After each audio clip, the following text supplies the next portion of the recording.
had included Hopefully this discussions part at 3, some point final. about what the Chump president gone, would do Koo Koo, when he came kangaroo, up to the Capitol on January 6th. crew, Let's look at a part clip 3. of one of your interviews discussing that issue with the committee. When you were talking about a scheduled movement, did anyone say what the president wanted to do when he got here?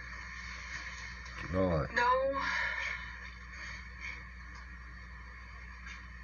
Not that I can specifically remember. I remember hearing a few different ideas discussed between Mark and Scott Perry, Mark and Rudy Giuliani. I don't know which conversations were elevated to the president. A lawyer, like, allegedly. What he personally 5. wanted to do when he went up to the Capitol that day. We don't want perjury. I know that We there got were immunity. discussions about him having another speech outside of the Capitol before going in. A I know that speech? there was a conversation about him going into the House chamber at one point. As we've all just heard, in the days leading up to January 6th, on the day of the speech, both before and during and after the rally speech, President Trump was pushing his staff to arrange for him to come up here to the Capitol during the electoral vote count. Facts. Let's turn now to what happened in the president's vehicle when the Secret Service told him he would not be going to the Capitol after his speech. First, here is the president's motorcade leaving the ellipse after his speech on January 6th.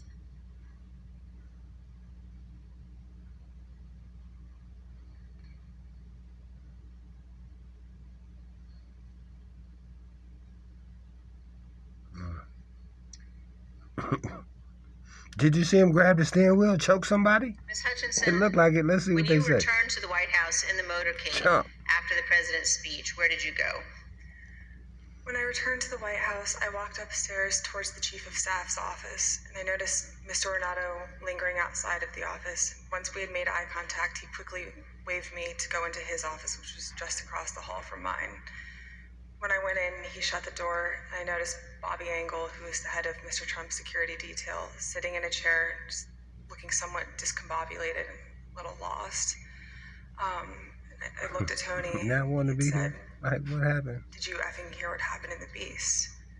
I said, "No, Tony, I just got back. What happened?" Tony proceeded to tell me that when the president got in the Beast, he was under the impression from Mr. Meadows that the off-the-record movement to the Capitol was still possible and likely to happen, but that Bobby had more information. So once the president had gotten into the vehicle with Bobby, he thought that they were going up to the Capitol, and when Bobby had relayed to him, "We're not, we don't have the assets to do it, it's not secure, we're going back to the West Wing," the president had very strong, very angry response to that. Tony described him as being irate.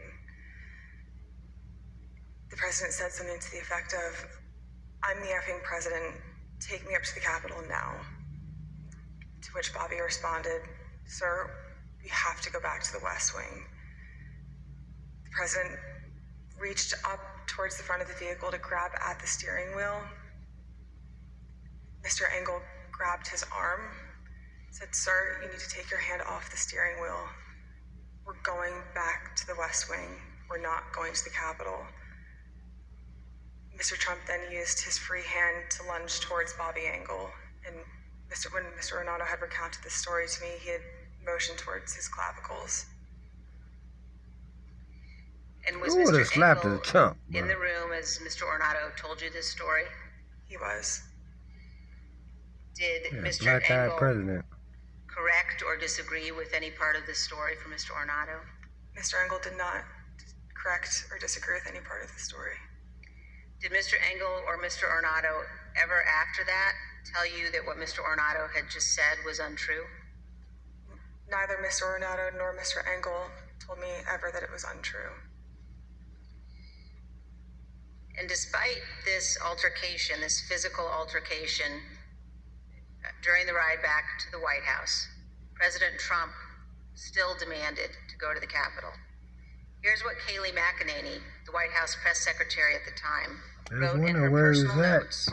He was told the wrestling, committee trying to get free to about go up President there and Trump's join him. desire to go to the Capitol after returning to the White House.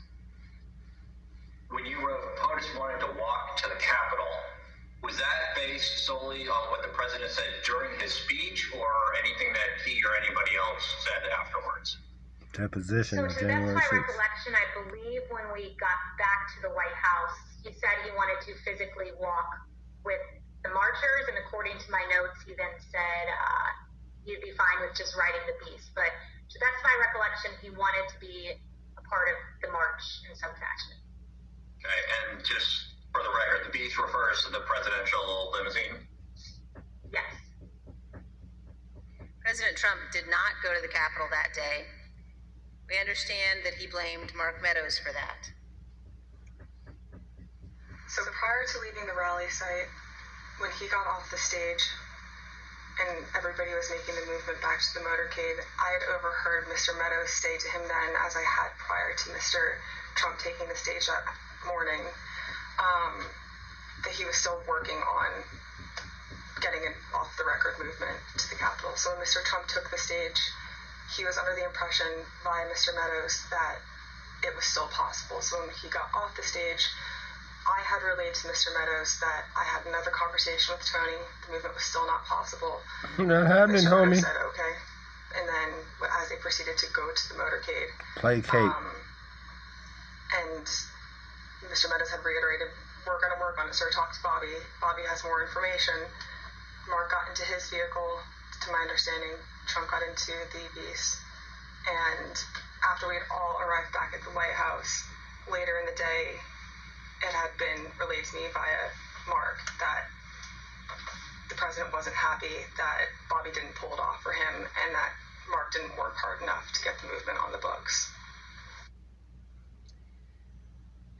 The physical altercation that Ms. Hutchinson It's on described the in the books now, presidential buddy. vehicle was not the first time that the president had become very angry about issues relating to the election. On December 1, 2020, Attorney General Barr said in an interview that the Department of Justice had now not found evidence of widespread election fraud sufficient to change the outcome of the election. Ms. Hutchinson, how did the president react to hearing that news? Around the time that I understand the AP article went live, I remember hearing noise coming from down the hallway, so I poked my head out of the office. I saw the valet walking towards our office. He had The said, valet. get the chief down to the dining room, the president wants him. So Mark went down to the dining room, came back to the office a few minutes later. After Mark had returned, I left the office and went down to the dining room, and I noticed that the door was propped open and the valet was inside the dining room changing the tablecloth off of the dining room table. He Tantrum? motioned for me to come in and then pointed towards the front of the room near the fireplace mantle and the TV, where I first noticed there was ketchup dripping down the wall and there's a shattered porcelain plate on the floor. The valet had Spoiled. articulated that the president was extremely angry at the Attorney General's AP interview and had thrown his lunch against the wall, which was causing them to have to clean up. So I grabbed a towel and started wiping the ketchup off the wall to help She's so the valet sweet. out. Yeah. And he said something to the effect of, he's really ticked off about this. I would stay clear of him for right now. He's really, really ticked off about this right now. And Ms. Hutchinson, was this the only instance that you are aware of where the president threw dishes? It's not. Breaking And are there other porcelain instances like in he the Greek. dining room that you recall where he expressed his no anger? disrespect, respectfully. There were several times throughout my tenure at the chief of I'm just staff saying they that break I them was at aware celebrations and weddings, I either thought. throwing dishes or flipping the tablecloth to let all the contents of the table go onto the floor and likely break or Oh, my Lord. go everywhere. And Ridiculous. Ms. Hutchinson, The Attorney leader General of the free Barr world. described With a to the big-ass committee baby. the president's Put a angry toupee reaction of a rat when on he his finally head. met with President Trump. Let's Orange. listen. And I said, look, I know that you're dissatisfied with me, and I'm glad to offer my resignation. And he pounded the table very hard. Everyone sort of jumped, and he said, accept it. Mr. Chairman, I reserve. Great job, Ms. Cheney. Reserves. Ms. Hutchinson. Chair requests those in the hearing room to remain seated until the Capitol Police have escorted our witness from the room. Yeah. Pursuant to the order of the committee of today, the chair declares the committee in recess for a period of approximately 10 minutes. Okay, we're gonna see what y'all got going. President and members of Congress aboard Air Force One. Before you worked in the White House, you worked on Capitol Hill for Representative Steve Scalise, the Republican whip, and Senator Ted Cruz. And then in 2019, you moved to the White House and served there until the end of the Trump administration in 2020. When you started at the White House, you served in the Office of Legislative Affairs. Yeah, just give you some background on it. Initially hired as a staff assistant, but was soon promoted to a position of greater responsibility. Can you explain your role for the committee? When I moved over to the White House Chief of Staff's office with Mr. Meadows when he became the 4th Chief of Staff, Fourth under difficult Trump. to describe a typical day. I was a special assistant to the president and an advisor to the chief of staff. The days depended on what the president was doing that day, and that's kind of how my portfolio was reflected. I had a lot of outreach with members of Congress, senior cabinet officials. I would work on policy issues with relevant internal components and members on the Hill, as well as security protocol at the White House complex for Mr. Meadows and the president. And then you received another promotion in March 2020. At that time, you became the principal aide to the new White House Chief of Staff, Mark Meadows. Is that right? That's correct, sir. What did a typical day look like for you in your work with Mr. Meadows? It varied with what was going on. We spent a lot of time on the Hill.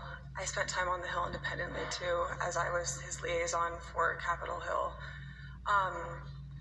We did a lot of presidential travel engagements, but mostly I was there to serve what the chief of staff needed, and a lot of times what the chief of staff needed was a reflection of what the president's schedule is detailed to do that day. Check out her profile.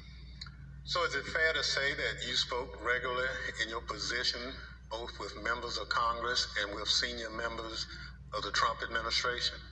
That's correct. That's a fair assessment, sir.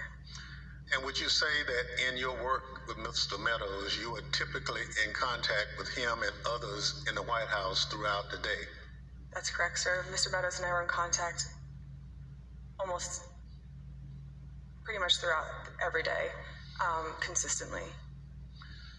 Although so much of grave importance happens in the West Wing of the White House, it's quite a small building. Above me on the screen, you can see a map of the first floor of the West Wing of the White House. On the right, you can see the President's Oval Office. On the left, the Chief of Staff's office suite. Within the Chief of Staff's office suite is the heart of the West Wing, was your desk, which was between the Vice